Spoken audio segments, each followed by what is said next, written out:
Assalamualaikum warahmatullahi wabarakatuh.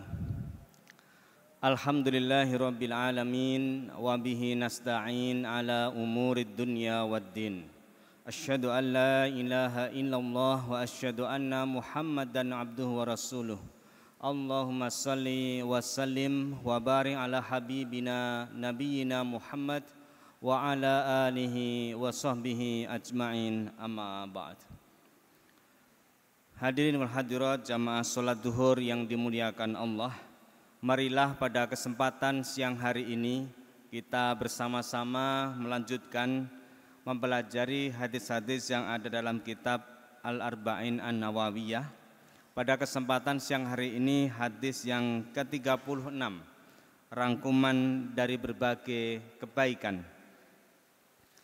An Abi Hurairah radhiyallahu anin Nabiyyi sallallahu alaihi wasallam qala. Dari Abu Hurairah radhiyallahu an, ia berkata bahwa Rasulullah sallallahu alaihi wasallam bersabda, "Man naffasa an mu'minin kurbatan min kurabid dunya, naffasallahu anhu kurbatan min kurabi yaumil qiyamah." Barang siapa yang membebaskan seorang mukmin dari kesusahan di dunia, pasti Allah akan membebaskannya dari kesusahan di hari kiamat. Wa man yassara ala mu'sirin yassarallahu alaihi fid dunya wal akhirah. Wa man satara musliman satarahullahu fid dunya wal akhirah. Barang siapa yang memudahkan orang yang berada dalam kesulitan, pasti Allah akan memberinya kemudahan di dunia dan di akhirat. Ini hadisnya cukup panjang, hadis riwayat Muslim ini. Yang dua ini dulu kita sampaikan bahwa problem-problema yang dihadapi setiap orang di dunia ini tentu banyak sekali. Kesusahan-kesusahan hidup yang dialami seseorang pasti membutuhkan bantuan dari orang lain. Sebagai makhluk sosial tentu kita perlu saling membantu. Nah, dalam hal seorang muslim membantu muslim lainnya, ternyata Allah memberikan balasan-balasan yang luar biasa. Orang yang membantu membebaskan seorang muslim dari kesusahannya di dunia, maka Allah akan memberikan kepadanya balasan, baik itu di dunia maupun di akhirat. Oleh karena itu, hadis ini mendorong kita untuk tidak acuh tak acuh terhadap permasalahan-permasalahan umat, baik itu dalam hal komunitas yang dihadapi komunitas ataupun mungkin secara individu-individu. Ada orang yang mungkin menderita kelaparan, kesusahan, tidak bisa membayar uang sekolah misalnya, ataupun berhutang yang untuk kebutuhan sehari-hari sudah sangat kurang, terpaksa berhutang, kemudian untuk mengembalikannya pun ternyata juga dalam kesulitan. Maka Allah memberikan balasan kepadanya, diringankan dari kesusahan-kesusahannya di dunia maupun di akhirat. Misalnya terkait seseorang itu berada dalam kesulitan keuangan misalnya. Ini ada orang yang memberikan pinjaman hutang, kemudian menangguhkan waktu pembayaran, hingga orang yang berhutang memiliki kelonggaran untuk membayarnya. Nah, ini termasuk solusi yang bisa diberikan. Dan jika orang yang berhutang itu dalam kesukaran, maka berilah tangguh sampai ia berkelapangan. Itu surat Al-Baqarah ayat 280. Kemudian bentuk meringankan orang dari kesusahan yang dihadapi atau kesulitan yang dihadapi misalnya. memutihkan sebagian atau seluruh hutang, berarti menganggap lunas. Nah, ini memang diperlukan keikhlasan dan mungkin dari sisi yang memberikan hutang itu kecukupan juga kalau ingin menghapuskan sebagian atau mungkin membebaskan seseorang itu dari seluruh hutangnya. Memberi kemudahan dengan cara seperti ini sifatnya sunnah dan sangat mulia di sisi Allah Subhanahu wa ta'ala. Dan jika orang yang berhutang itu dalam kesukaran, maka berilah tangguh sampai ia berkelapangan. Jika engkau mensedekahkannya, itu lebih baik bagimu jika kamu mengetahui. Surat Al-Baqarah ayat 280. Dan ini termasuk salah satu program BMT-UMY yang kita dengar itu membantu membebaskan orang-orang yang terjerat hutang. Ini satu program yang baik sekali dan bermanfaat. Hadirin yang dimuliakan Allah Subhanahu wa taala. Sahal bin Hanif radhiyallahu anhu berkata, Rasulullah sallallahu alaihi wasallam bersabda, barang siapa yang membantu mujahid di jalan Allah, membantu orang yang mendapat kesulitan dalam hutang, atau budak yang ingin memerdekakan dirinya, niscaya Allah menaunginya pada hari tidak ada naungan kecuali naungan Allah Subhanahu wa ta'ala. Kita lanjutkan ke hadis ini, masih panjang. Wallahu fi aunil abdi ma kana al abdu fi auni akhihi. Allah senantiasa menolong hambanya selama hamba itu menolong saudaranya. Ya. Ini ada sebelumnya, maaf, ada yang terlewat. Waman satara musliman satarahullahu fid dunya wal akhirah. Wallahu fi aunil abdi ma kana al abdu fi auni akhihi. Nah, ini.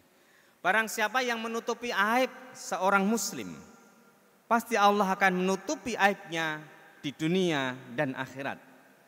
Allah senantiasa menolong hambanya selama hamba tersebut menolong saudaranya. Jadi kalau kita menutupi aib sesama orang muslim, nah ini, atau kita menutupi aib atau rahasia seorang muslim dan kita tidak mencari-cari aib seorang muslim, nah ini suatu amal yang baik, amal terpuji. Rasulullah SAW bersabda, barang siapa yang menutup aib saudaranya sesama muslim, maka Allah akan menutupi aibnya pada hari kiamat. Yang ini tentunya menjadi kebaikan kita, menjadi keberuntungan orang yang mau menutup aibnya sama muslim di dunia, Allah akan menutup aibnya di hari kiamat.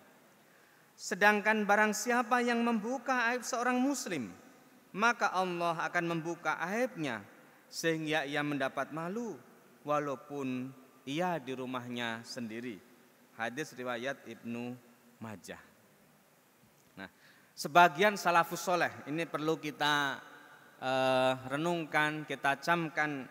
Nasihat dari salafus soleh ini berkata, saya melihat satu kaum yang tidak tampak memiliki aib kekurangan. Ya, jadi kaum ini tidak tampak memiliki aib atau kekurangan.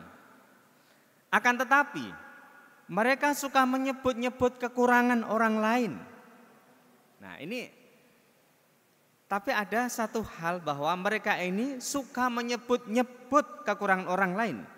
Maka orang lain pun suka menyebutkan aib mereka. Jadi akhirnya berbalas.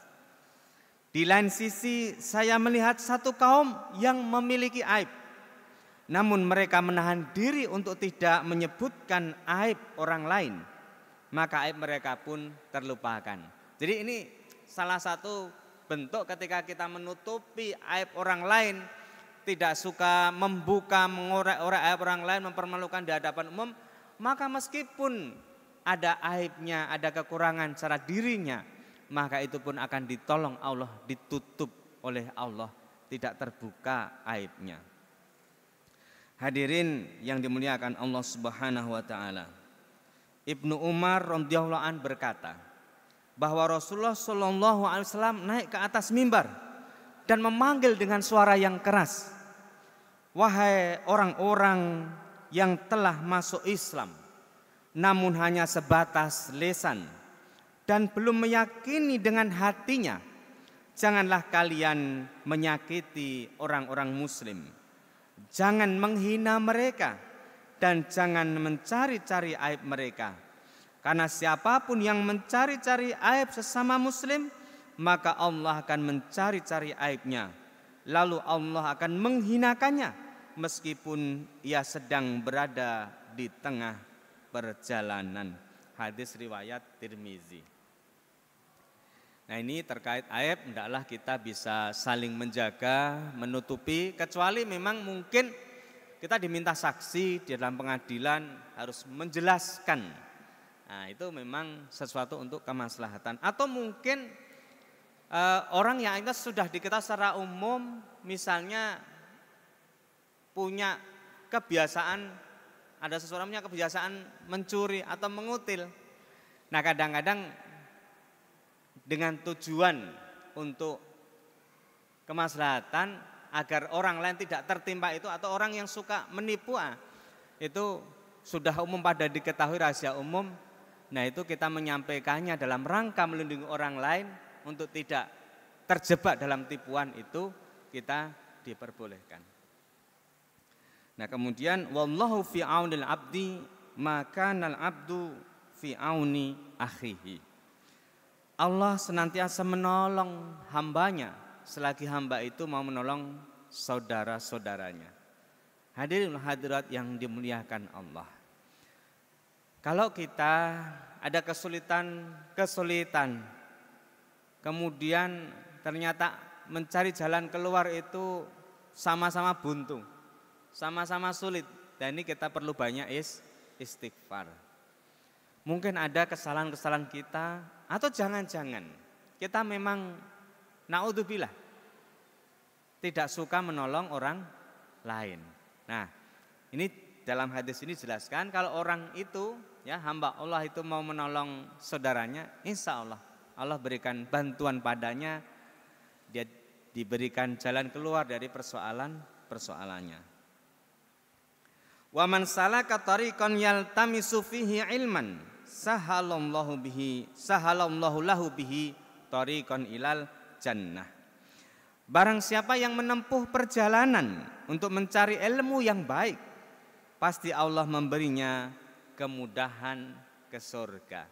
Maka kita sebagai muslim diperintahkan wajib menuntut ilmu, ternyata ada hikmahnya juga. Ya, tentu kemaslahatan dunia dan akhirat, dan dimudahkan kita menuju ke surga.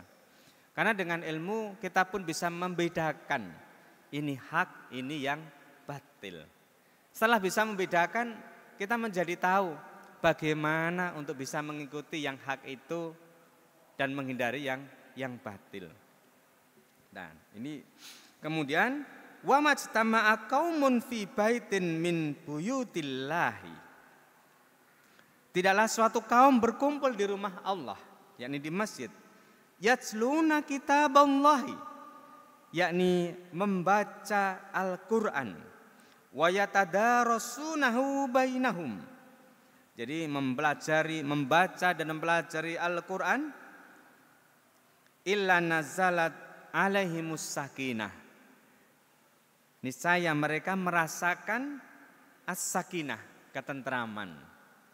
Wa ghasyiyatuhumur rahmah, dan diliputi rasa kasih sayang. Wa haffathumul malaikah, dan malaikat berkerumun di sekeliling mereka. Orang yang mempelajari Al-Qur'an, ya, membaca Al-Qur'an dan mempelajarinya, itu mendapatkan kesakinah, ketenangan, kemudian diliputi rasa kasih sayang, kemudian dikerumuni malaikat. Wa dzakarahumullahu fi man indah, dan Allah memuji mereka di hadapan semua makhluk di sisinya. Wa man bata'a bihi amaluhu lam yusri bihi nasabuhu. Orang yang amal perbuatannya kurang sempurna, tidak bisa disempurnakan oleh kemuliaan nasab. Jadi ini menjadi nasihat bagi kita, janganlah kita menggantungkan karena kita nasabnya mungkin orang tua, kakeknya, neneknya ke atasnya atau orang-orang soleh, kemudian kita tidak mau memperbaiki kualitas ibadah kita, akhlak kita, maka ya tidak bisa kemudian kekurangan sempurnaan kita itu ditutupi oleh kemuliaan nasab orang-orang tua kita. Hadirin wal hadirat yang dimuliakan Allah, marilah hadis ini mudah-mudahan menjadi pengingat bagi kita untuk membantu meringankan orang lain, kemudian senantiasa berusaha dalam tholabul ilmi dan mempelajari Al-Quran dan amal-amal baik yang lainnya. Mudah-mudahan bermanfaat, ada lebih dan kurangnya mohon maaf. Wabillahi taufik wal hidayah. Wassalamualaikum warahmatullahi wabarakatuh.